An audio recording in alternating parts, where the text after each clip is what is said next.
This episode is brought to you by Amazon. Sometimes the most painful part of getting sick is the getting better part. Waiting on hold for an appointment, sitting in crowded waiting rooms, standing in line at the pharmacy, that's painful. Amazon One Medical and Amazon Pharmacy remove those painful parts of getting better with things like 24/7 virtual visits and prescriptions delivered to your door. Thanks to Amazon Pharmacy and Amazon One Medical, healthcare just got less painful. Hey, Twisted Humans. If you are like Sierra and I, then you like super fun t-shirts, and we want to offer you a little incentive for supporting us. So during the month of December, if you sign up to be a Patreon at the Totally Twisted tier, you will get a free t-shirt. It's called being a patron, but yes. Yes. On Patreon. On Patreon. A patron, you know what you are. You're there. You're wonderful. We're professionals. We are professionals, and we love you guys so much. So that is our little happy holidays to you guys if you decide to join. And if you do, we will be in touch and get your size and design preference. So go and check out all of the bonus content that we have over there. Enjoy this week's episode. Happy holidays. Ho, ho, ho.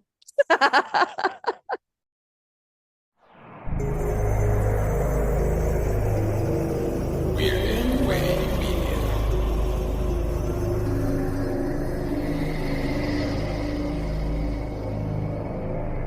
Hello, Twisted Humans.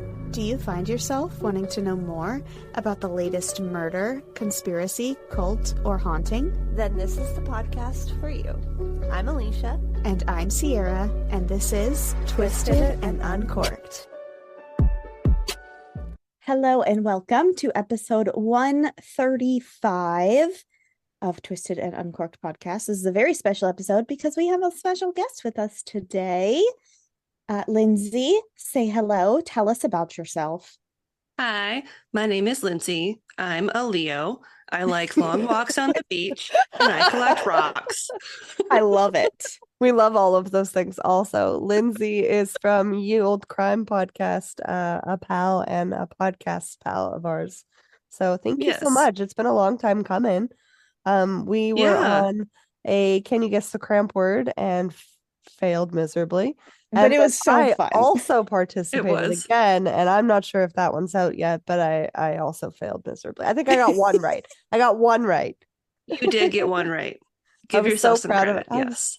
Little pat on the back. Yeah. You're getting better. So both of those are lots of fun. Go and check out her episode. She hosts the show with her sister, who I have yet to meet, which I think is so funny because I've known you for 2 years now. Yeah. Never met your sister. I know. She's the elusive white elephant of the podcast. She is. It's because I keep her locked up in a closet somewhere when we're not recording.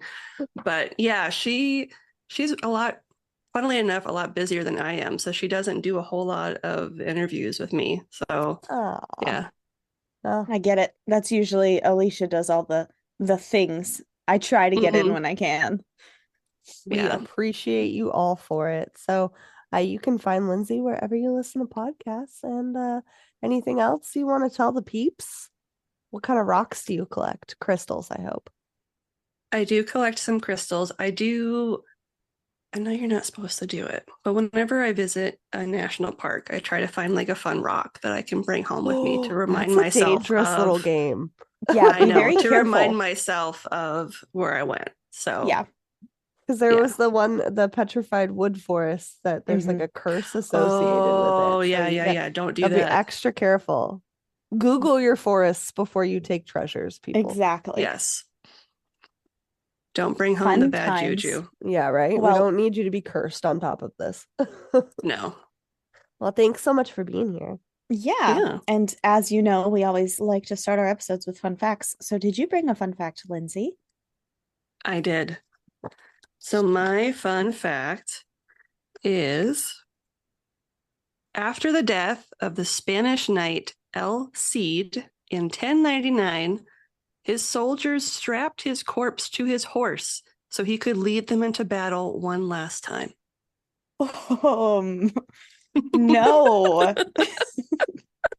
I do not want to follow a dead man on a horse into battle. I feel like that's a bad omen and a half. Like that's what I was thinking. I'm like, why are you starting your battle with a dead person? That just seems very counterintuitive, but you do Okay. you, Spain. Right? Yep. I mean, Sure thing. You to you, Spain. Do we know if they won that battle? Yeah, that's I don't a know. good question. I want to know if the horse was okay. 'Cause Yeah, I Yeah, imagine that the too. horse Always concerned wasn't about the horse. real down with that. Of Yeah. course not. He's like, this fucking sucks. I don't stand a chance here, guys. You just, Yeah. Yeah. oh, Do you know how bad this guy smells? Like, Oh. and I'm a horse. Oh, that's true. goodness. Animals do have a heightened sense of smell. I apologize in advance, guys, for my voice. I still have the vid / I'm The healing vid. from it. So We're getting somewhere. Sierra told me on Monday that I had a Phoebe Buffet, sexy smelly cat thing going on here. I think she was just You being do. nice. So No, you totally do. It's thanks, perfect. guys. Yeah. Alicia, what's your fun fact? My fun fact is about birds and that their beaks grow constantly, just like human nails, and natural wear and tear keeps their size more or less consistent. And I thought this was Oh. interesting because rabbits' teeth never stop growing, and same, natural wear and tear. So I just thought that was That's- Same with beavers. And beavers. Why they yeah. have to chew on wood all the time. Yeah. So weird. I have never considered myself a bird person, but one of my friends recently got a little parakeet, and it's kind of the cutest thing in existence. So I feel like I might be a bird person now. Yeah. We'll see. What's your fun fact? My fun fact is that back when cars were a new invention, the local newspaper would publish the purchases of vehicles. Oh my God, that's There was a section of the newspaper called Along Auto Row that told the name and Aw. address of whoever purchased a car that week, along with the type of car they purchased. I feel like we gotta stop putting people's addresses in the newspaper. Yeah. I know. With the address is a little much, but to just be like, congratulations on your purchase, I feel like that's an awesome thing. Like, I want to be congratulated on my purchases. Right? Especially when it's Yeah. a purchase that substantial. Yeah. But yeah, I definitely think ye old auto theft probably don't publish addresses. Well, I was Yeah. It's just just a bad thinking idea. like theft in general. Like, like I you can think- afford to buy a car, I'm gonna come to your house and rob you. Like, Do you think people were nicer back then, or people were just more naive? I think people just didn't know any better. Like, I'm Yeah. curious to know when newspapers in general decided maybe we shouldn't publish people's addresses like around anymore. the height of like the 1970s and 80s and children being kidnapped, maybe like somewhere in there. Maybe. There was that video of Ryan Reynolds. He posted an old newspaper article of him as a kid, and it had his childhood address on it. And Oh he my was God, like, that's so crazy. he's like, this is why. Yeah. I'm trying to think now because when I joined the military, they put me in the newspaper. I don't think my address was on it though. Not that I lived there anymore. I was in the But military. you looked but like a little baby, I'm Yeah. sure. But no, I was gonna say, do you remember when we did that episode with Liz and we talked about old newspapers? Oh, yeah. And there were these guys who were like giving their opinion on whether or not women should be like spanked or beaten for being bad. And like, it was awful, first of all. It was very old. But yeah, these guys were talking about how women should be abused and they posted their addresses too. And I'm like, that's a real good way to get murdered by Yeah. a woman. Yeah. So Yeah. An angry Yeah. mob of women is gonna Yeah. just show up at your house, dude. It would have Wasn't been the worth best it. if it was like an old cotillion of like dominatrixes and they all came with like paddles and stuff. And they're just like, like, hey, how do you like getting Yes. spanked, Yeah, right. buddy? yeah. Welcome to the BDSM community. There's no safe word for you. Oh my gosh. Alicia, are you drinking anything today? I know that this would usually I be a do have a sangria. sangria recipe to feature, and the only reason I didn't make it is because Kevin used all of the fresh rosemary, and he did not know that I needed it, so that's no fault of his. But I got a sparkling rosé, which is a brand that I will grab in a second from last week, and fresh rosemary, muddled mandarin oranges, and pomegranate seeds. So That it's sounds amazing. very fall, very light, very tasty. I went with the bubbly rosé one, so I didn't have to add a topper, and two, so I didn't have to add anything else because I'm still sick. So that's me being a little bit lazy, but a little bit festive, and I'm Lazy. excited to try it. Lazy is what we need around the holidays because, like, we're already doing so many fucking other things Just throw elsewhere. some bubbles So and it some works. fruit together. Everything's Yeah. fine. But Everything's I fine. am drinking Bodacious Red Blend per use because it's the day before Thanksgiving and I'm the Canadian one, so I'm going to celebrate that way. There you go. And I'm sick of drinking tea. So my topic today is Murderless. I am going to tell you a true crime story where no one gets murdered and actually no one even dies, although there will be dead people. And I will Ooh. explain that after a little break to hear a promo of Ye Old Crime Podcast. I know that one. Do you love true crime but are looking for something different? It sounds like a sitcom. It does. The Benders. They're kind of assholes. You should probably leave them alone. Do you like learning about cases so off the wall they can't possibly be true? Her wig is enormous, but it is lifted off her head by a monkey. Do you love history but want to hear about what they didn't teach you in school? It's just got a almost where you hang your horns sign. Do you like laughing awkwardly about cases that are bizarre and a little strange? They'd be able to wield so many knives with all of their little arms. Then we have the podcast for you. Join me, Lindsay. And me, Madison, for Ye Old Crime, where we discuss the funny, strange, and obscure crimes of yesteryear. Listen every Wednesday, wherever you get your podcasts. And we'll see you next time with another tale as old as crime. Okay, so for the spooky month of October over on Patreon, I told Alicia and our buddy Chris about some ghost marriage stories. Yes, I was wondering when you were coming back. As in living humans who marry presumably dead ones. And in doing that research for that story, I found this crime story that I just knew I had to tell you guys. So excited. I am excited. I love it already. As we well know, this far into our podcasting days, spiritualism was very popular and rampant in the late 1800s and early 1900s. People didn't judge much those days for other people believing in ghosts and mediums to communicate between the living and the dead. But because it was so normalized, many people took advantage of the belief. And that is exactly what happens in this story. John Seybold was a farmer in the Kansas and Oklahoma areas in the late 1800s. He worked tirelessly for many years on his land and saved up what money he could from his efforts. He was married twice in his lifetime and sadly was twice a widower. Suspicious. By the instantly suspicious. No, it's not. Was he a pig farmer? Because I have questions. Then we're suspicious. By the 1920s, he had outlived 2 wives and an adult son. John was in his 70s and was lonely.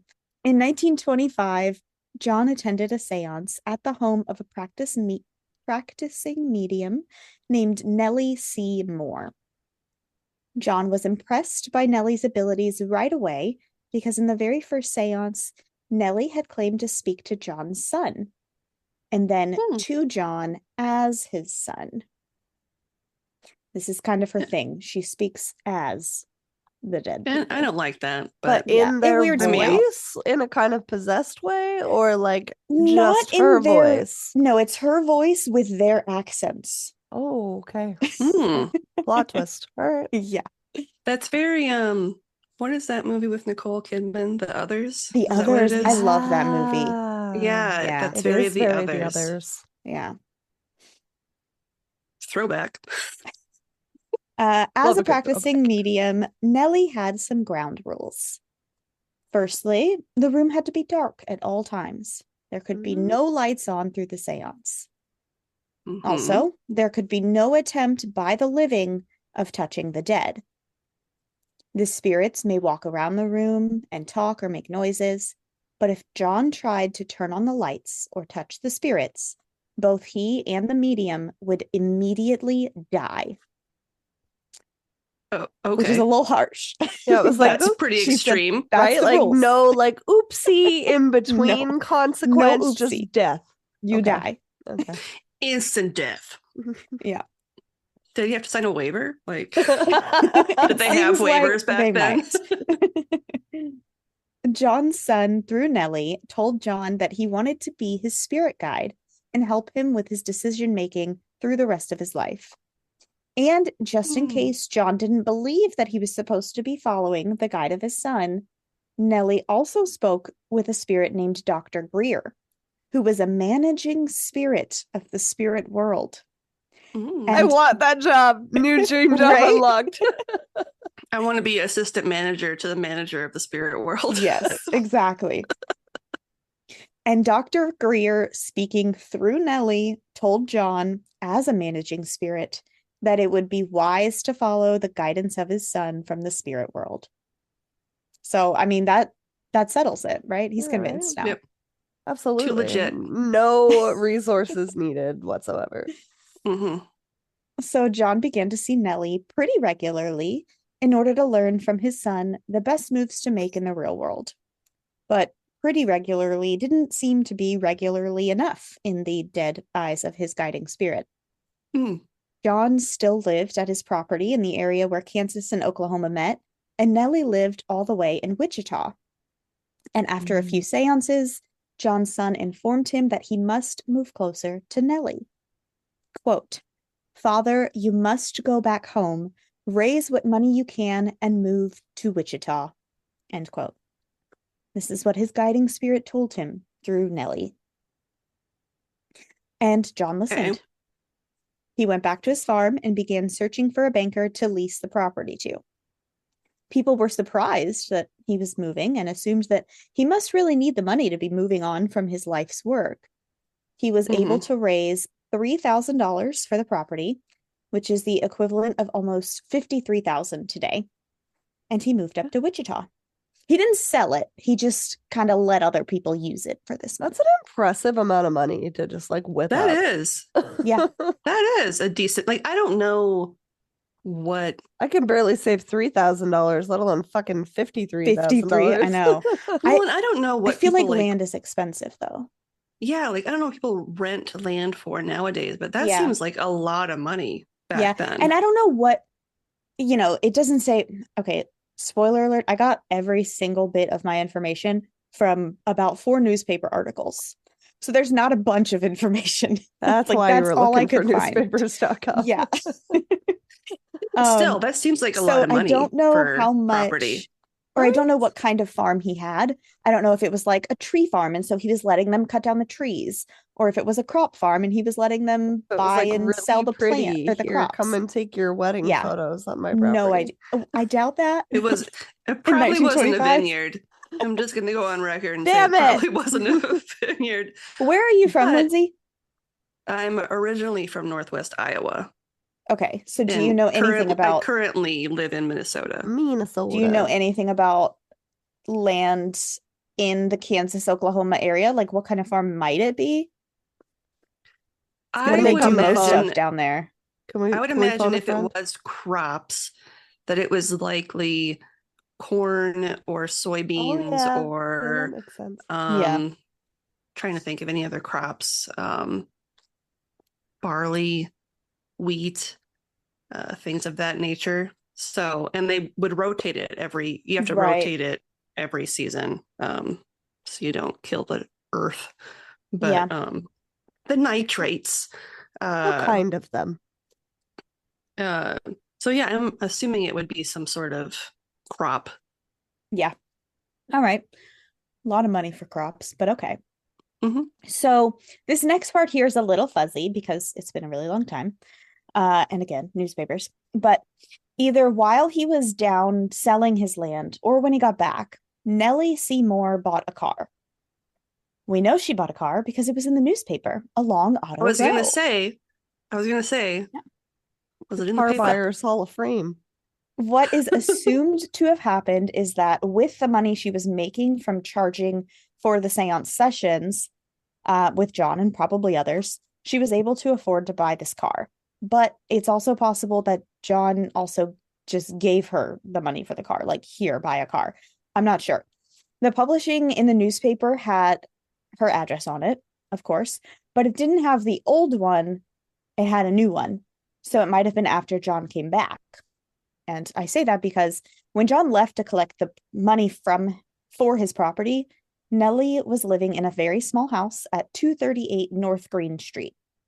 And then when he got back with his money, his dead son told him in a seance that Nellie needed a bigger house in order to continue their seances and allow John to explore his own spiritualism deeper.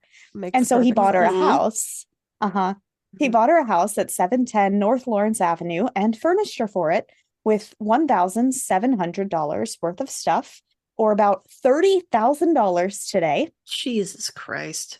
And John, I feel bad for John because he's being taken advantage of here. He is. But also, this is like elder abuse. Yes, right? He's 70 something. Right? Like, come on. Yeah. No. Do we know how old Nellie is? Just that she was a young woman. She has children, so I would assume, honestly, I don't know. In the 1920s, you can have children very young and it's normal. So I would assume probably late 20s, but they just said young woman. He got her the house, he got her the stuff, and then he moved into the house and paid her rent. Like, paid to her rent for himself, room and board, $10 a week, which is about $174 today. So $174 a week is what he paid her to live there. When he bought her the house. He bought the house. That's God damn so it. confusing. Like, yeah. At what Poor point is she John. like, you can live here for free. You only bought me this fucking house. Right. Come on. Come on, lady. It's almost like she was a fucking cult leader. You know what I mean? Yeah. Like, yeah. She's like, lady. I need it because of spiritualism. Yeah, you know? need it because God said so. Okay. Yeah. Like, at least use the money to, like, pay for groceries or something. You know what I mean? Like feed the poor man with his own money, groceries. Let's get into it because there's more. Oh, of course there is. I don't like this. So this is the address that is listed as her address, this new fancy house in the along Auto Rose space in the newspaper. So I imagine she bought the car after she moved into the house, but the reason why I'm not exactly sure is because Nellie did promise to repay John for the furnishings by way of a chattel mortgage. And in this mortgage, it's basically a loan. In this, she put up her furnishings that he just bought and her car as collateral. Okay. Although the amount that she promised was only $1,244, which is less than the furnishings, definitely less than the house that he gifted her, and wouldn't cover the cost of the car. So, like, I don't get it. But, like, is she at least being his medium for free? Like, at this point, like, I gotta know. I think so, because we'll get into it later. He's kind of learning how to help her. So he becomes, like, her assistant. Her assistant manager to the spirit world. Damn it. You took your job, Lindsay. Damn it. So soon after Nellie was living in this bigger home, the seances became a little matchmakery. Oh, Nellie okay. was talking to a young woman from the spirit world named Sarah, who was interested in John. And not only was she interested in him, but the spirit world was telling Nellie that John was destined to marry Sarah. Oh. Through Nellie, John and Sarah began communicating in a flirtatious manner, and he began to fall in love with the spirit. He was then in agreement with the marriage. But there was a problem, Sarah, through Nellie, told John. They would need some new things for the wedding ceremony. Oh, of course they would. Of course they would. John, the problem solver, made a list of things that they would need so he could go out and purchase them. The first thing on the list was a ring, of course. Oh. And luckily, Nellie had 'Cause one. A but ghost she can definitely wear a ring. Okay.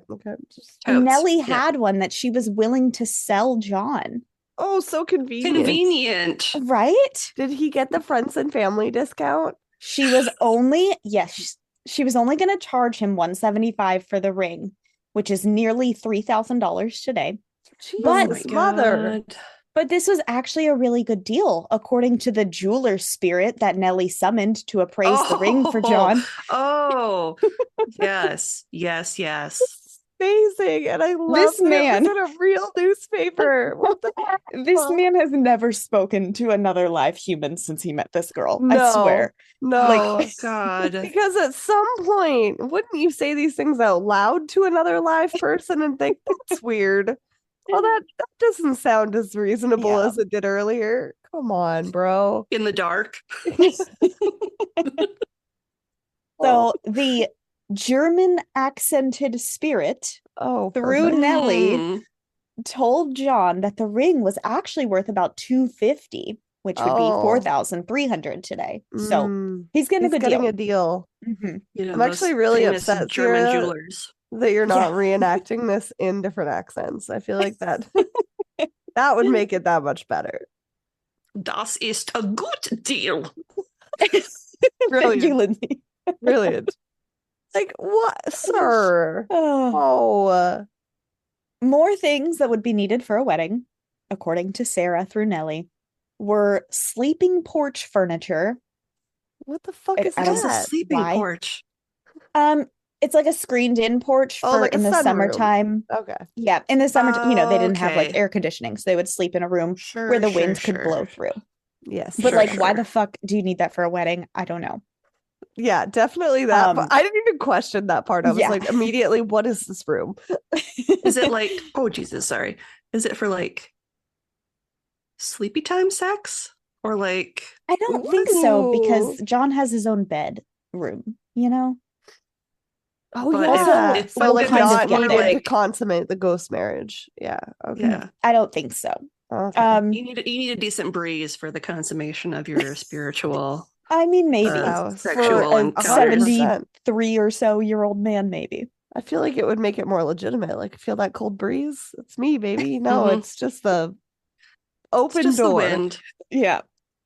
That's me caressing your wrinkly leg. It's me. Oh, poor John. They also needed 2 small rugs for the ceremony room. Absolutely. Of course. An electric heater. Whatever. Why not? New bedroom linens. For the sunroom dishes. sex. Okay. Now Probably. now it's making us sorry. I'm a terrible person to record with. Sunroom Dishes, sex. hardware, 2 electric lamps, 3 scarves, and table linens. He bought so and specific. paid for all of these things, which totaled to $521, or about $8,600 today. Twisted and Uncorked will be right back. If you prefer not to listen to ad breaks, head on over to patreon.com/twistedanduncorked for more information on receiving ad-free episodes. Nellie did write So many linens. Yeah, it is. It's it a really large is so number many of linens. Yeah. Scarves. Like, I just like, what makes sense? Scarves, yeah. 3, why? I just picture, because she's For a the ghost. Yeah. I just picture them like wearing the sheets. Oh, that's why there's so can see many the outline. linens. Yeah. Because then you can see the outline of her. You need to know where I am at all times. Fair. Fair enough. It's me. Hi, I'm under the sheets. Exactly. And definitely the problem with your bank account. It's me. Yes. Yes. It's me. Nellie did write another promissory note, loan thing, whatever they want to call it this time, to John. Again, though, you know, she's like, I'm going to pay you back for these things, for these wedding things, because I'm probably going to use them after the wedding. I'll pay you back. No big deal. In the next couple of weeks, John continued to have seances with both his son's guiding spirit and the spirit of his beloved fiancée. In these seances, Well, probably not at once, Could you but imagine like a back and That's forth gonna be conversation? exhausting. Yeah. I mean, he was tough. told through his guides, or I don't know which one, that he needed to hire a maid for the home that he lived in because Nellie's housework was too much on top of all the spiritual work she was doing. Like, this was an important time for John to be talking to Nellie through seances. She can't like handle housework right now. This costed him $5 a week, or $85 today. He was also told by spirits to deed the land, his land down in Kansas, Oklahoma, to Nellie. No. Oh, no. But John was hesitant, and he's like, no, I think I need to talk to an attorney first. Luckily, Thank God. Nellie was instantly greeted, on the spirit side, of course, by Sam B. Amadin, who was the leading Kansas City attorney who had just recently passed away. Convenient. Sam, do you think she just like would go through obituaries? Yes, and just for to come sure. up with these names? Positively. Like Oh, where yeah, would that these was names totally come the from? banker too. The banker was totally Right. up that, for Yeah. sure. 1,000%. Sam, the attorney, through Nellie, explained why it was a great idea to deed the property to Nellie, and so John did. However, a little while later, Nellie agreed to give the land back to John as payment for those 2 loans for the money she borrowed. So now Oh my God. he has his land, but Nellie owes him nothing.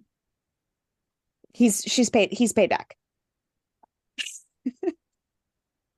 The worst Totally elementary square. school playground trade ever.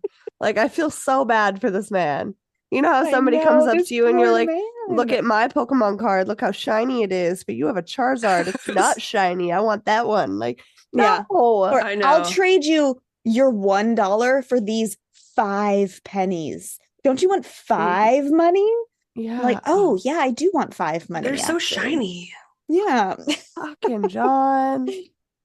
Or like so as- Pogs. Do you remember Pogs? Oh God, Yes. yes. Trading those. You know what? That was my initial, like, I got really scammed out of a slammer as a kid, and I was really upset Aw. about it. But I didn't know if either of you would know Same. what that was, so I Same. panicked. I still, fun fact, I still have my slammers somewhere. What? That's I'm crazy. pretty sure Yeah. I still have a small bag of Pogs and 1 slammer somewhere in this house. I'll take pictures of them and send them to Yes, you please. later because I still do have some I feel slammers. like Amazon sells like caskets. I feel like you should be able to get Pogs on Amazon. Like, come on. They'd Yep. be like $1,000. Unless they started They're making like- new ones, in which case they'd be like a penny. They're like They the wouldn't new be Beanie nearly Babies. as cool. Exactly. I had like a Sebastian from the Little Mermaid Pog, and I was Yeah. obsessed with it because he had funny facial expressions on that one.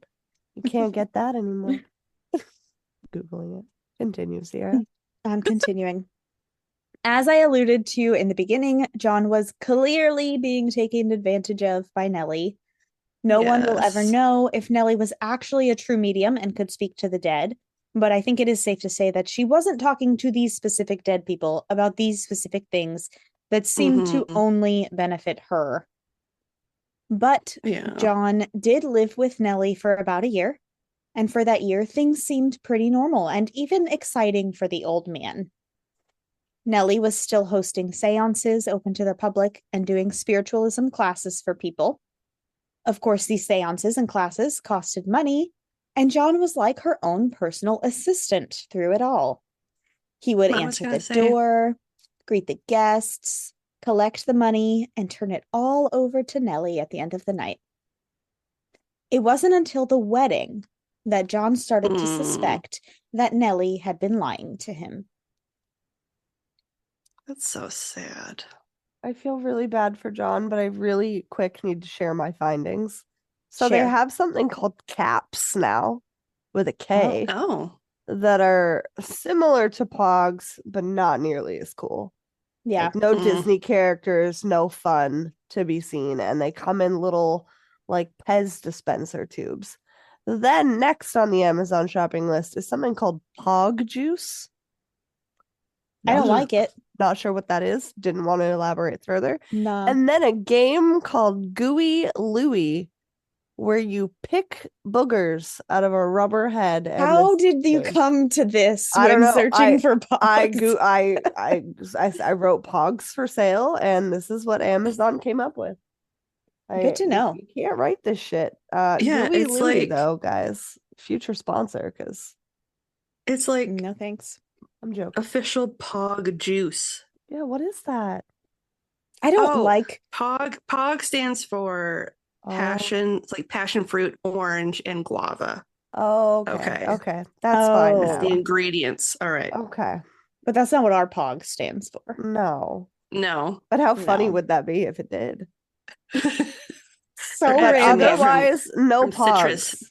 If They're you guys played biodegradable. with them as a kid, please send us photos if you still have them too. Be like Lindsay. Send us photos. Mm-hmm. Yes. Okay, so wedding time. No. Sarah, through Nellie, told John that she would be able to fully materialize for the wedding ceremony. And John is like, fucking finally, because I'm lonely. Oh. Well, she did not. I'm no longer She did not suspicious of materialize. John. I would like to clarify. Mm-hmm. She did not materialize fully, but her hand did materialize. And Nellie told Ooh. John that he would be able to place the ring on her finger without the two of them immediately dying. He just could not touch any Forgot other about that part rule. of her. The finger only. Convenient. Yes. Convenient. You can only touch the finger. If you touch anything else, you might die. But you can touch her finger. How can you see it in A the dark? risky little game. Oh yeah, is the ceremony in the dark? It is in the dark, but I mean, I don't know. You know, it's not so dark that you can't see something right in front of your face, I suppose. Or maybe After she the just like pokes ceremony- him. She like pokes him in the eye, and he's like, "Oh, there it is. Okay, Yes, that could be it for sure. that tracks." Just Totally. making sure we don't both spontaneously die here. Right. Yeah. Marco. After the ceremony at dinner, John was left to sit alone next to an empty chair with food in front of him that was never touched by his ghost bride. That image is so And sad. It made him feel lonely Oh. again. He didn't want to feel lonely on his wedding day, especially after all the money he had spent on it, including another $100 or $1,700 today on the food for all of the guests at that wedding. God. Well, I feel like They paying for his invited ghost people to bride this? was Oh, there was people living and dead, and he had to pay for food for both. that seems like I feel like we should have gotten a 50% off situation here. Like they're Right? not eating. Come They're on. not eating, but I bet you Nellie ate good on leftovers for days. Ugh, yeah, of course. She needed to have it for her spiritual. She's gonna be drained, you know. Yep.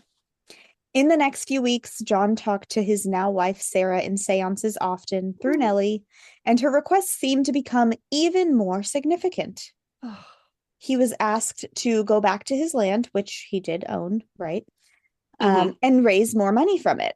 It needed to be $6,000, his wife said, so that he could buy Nellie another new car and pay for her two children to go to private school. Why does she need Oh two my cars? God. I have one car between Yeah, me and I don't- Kevin. Why do don't why do know. we need two cars? Maybe someone stole the first one because they posted her address in the newspaper. True story. knows? We did hypothesize that earlier. Or maybe a ghost wrecked the first one. Yeah, At the wedding, he's like, I Sarah- really need to Sarah get wrecked it. home. Yeah, Mhm. it's a bummer. Sarah's like, I really want to go for a drive. I didn't have cars when I was alive. Exactly. Yeah. Yeah. Oh man. She also told John that he was destined to be a great piano player, and so he must buy a piano, which he did. It costed him $500 or $8,700 today. Oh my god. And he was told that if he would just sit at the piano and listen, the spirit world would guide him and teach him how to play it. That never worked. He did not know how to play a piano. He had rough fingers from doing all the farming, and it just didn't work Old. out. Like, Yeah. oh. But now Can you Nellie imagine, had like, a piano in her home, arthritis? right? And trying to learn the piano at fucking 73 years old. Jeez. Poor guy. Since the piano playing didn't work out, Sarah also told him that he needed to purchase a record player for the home because it would make him happy to hear music. So he bought Nellie's home a record player. That's or a the only one phonographer. that makes a little bit of sense. Yeah, except it's not his house. True, right? He has to go back to his own house. I forgot about that. One night, feeling lonely, John asked his wife in a seance to come to bed with him. And I don't think it was like in a come to bed with me kind of way. But he was like, I get lonely. How come you're never around at night? Yeah. At about 2 a.m., while he was sleeping, he awoke to someone in his room, his wife, presumably. The only thing he could see was an arm that looked rather lifelike, not much like an apparition. But his main issue with this meeting was that the arm did not disappear the way a spirit might. Instead, it came in, he saw it, and then it moved backwards away from him, out the bedroom door, and around the corner. After seeing I have this, a case of the sillies, but you're like, the only issue I have with this phantom arm being in my bed is like, I have every issue with this. God damn it. Yeah. Disgusting. I just picture like someone in the sheet and they just have their arm out of the sheet. It's fucking Nellie. It is Nellie walking through his room. She realized he woke up and she was like, oh, fuck, I gotta get out of here before he realizes it's me. That's exactly what happened. Oh my God. She's like awkward Allegedly. Nick Miller, like walking out of the room. That was the first thing that I pictured when you said Nick Miller. Just... Oh gosh. You've seen New Girl, right? Yeah. Okay. We love a Nick Miller. So after John saw this arm back out of his bedroom and turn a corner. Nick Miller out of his room. And then he, went to his bank and realized he's completely fucking broke now. He put 2 and 2 together and came to a realization that Nellie was taking advantage of him. Almost immediately, he found a real living lawyer and filed a suit against Nellie. So it is officially an actual crime. The headlines in the newspaper read, quote, "Married a spook, now sues the medium matchmaker." End quote. That's what the newspaper articles said. John Seybold was suing Nellie Moore for $7,500 or about $133,000 today. Get it. Rightfully so. Mm-hmm. There was a whole trial for this case with witnesses and subpoenas of others who had used Nellie as a medium. But unfortunately for John, the courts decided that all of the paperwork and dealings of loaning money, deeding land, returning land as form of payment, it was all done on legal binding paperwork. And every other bit of the money that was spent was on gifts. He gifted those things to her. He bought the house and put it in her name, not his name. Even if they were under false pretenses, it was legal. John was not able to recuperate his $7,500. Poor man. Oh, Yeah. We should have been on that jury. Yeah. Hopefully there weren't any ghost witnesses on that jury. Yeah, right? That seems like super unfair. Of course Nellie's they're in there going and to she's Nellie's like, favor. here's Sarah. Yeah. She's I'm his not wife. sure. Again, I found all of this information in newspapers. I'm not sure what came of John after this decision was handed down. His name was never mentioned in the newspapers in Wichita again. He was 73 years old in 1927 when the newspapers stopped writing about him and his case. All I do know is that he said he still very much believed in spiritualism and mediums. He just did not believe in Nellie Moore.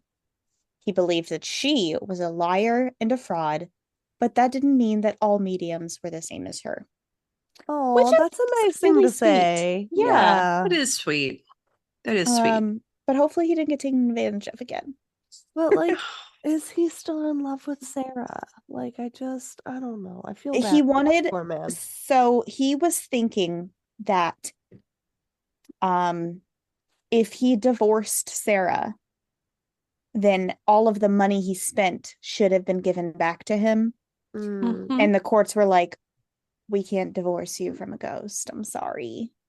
Also, all of this paperwork is legal. So I don't believe he was still in love with Sarah.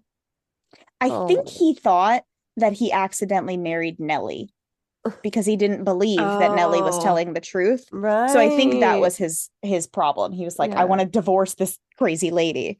But he wasn't legally married to anybody. Yeah, right? Like, who did the hand belong to that just probably her in and appeared out of but nowhere? there was no signage of paperwork. Well, that's good. Hopefully there wasn't a ghost priest there, so that would have been even more awkward. Yeah, right? How do you get in contact with him without Nellie? Yeah. Oh man, that was so good. That is my story. Sorry you had to deal with the peanut gallery over here, but it was just no, too good that made it better. Like, come on. Oh, I feel like that's Poor elder guy. abuse. That's I know. elder abuse to the 1000%. greatest extent. Like, this poor man. Poor man. I hope he met a nice lady and they went for He was walks together. 73 in 1927. You never know. Those I lonely just hearts hope ads it was peaceful. are bustling. Absolutely. Oh, Yeah. Poor guy. fuck that lady. I hope she had like the worst karma after that. Yeah, I hope both of her cars were stolen. Yeah. Or that, like, she got hit by both of her cars somehow. The ghosts. The ghosts yeah, got in the ghosts were cars mad. and like They're like, stop speaking for me, lady. We're not with you. Yeah. Yeah, the ghost of weird his son and the things have ghost of happened. his jilted wife. Yeah, we're like, like, bitch, that's not what we smash her. said. Right? Oh, the You plot took advantage of my thickens. dad. Dr. Greer is not the manager here. I am. Let us know what you guys think happened to John. Write his story. Write the end of his story. Let us know. Let him be happy. I don't like when there is no ending, as we know Yeah. from book club. So, write us an ending. please. Sierra's Something going to yell about nice. it next week otherwise, guys. Please do it for me. Yes. That was a lot of fun. Before we roll on out of here, Lindsay, do you want to tell the people something that you are thankful for or something happy in your life? This is how we Sure. like to bookend our episodes. Surprise. I got to go bowling with some old coworkers last week. Context, I was let go from my job back in September, and these are coworkers from that job that I'm still good friends with. And so we all kind of got together and went bowling, and it was a lot of fun. And I got to hear all the tea of what's going on still at the company. So was it piping hot? That's good times. Oh God, it was so good. The tea was so good. Oh, that's fun. I love Yeah. little reunion things like that. Yeah, it was good. What about you, Sierra? I am grateful that I will most definitely be starting school in January. So yay! I'm ready to get this going. That's so exciting. That's so exciting. I don't know how to top either of those things. I'm really excited that Kevin is going to let me get a bigger fish tank for my sharks. They're not actually sharks. They're cichlids, guys. But they are now too big for their tank. And I feel bad. And I'm like, they need a bigger one.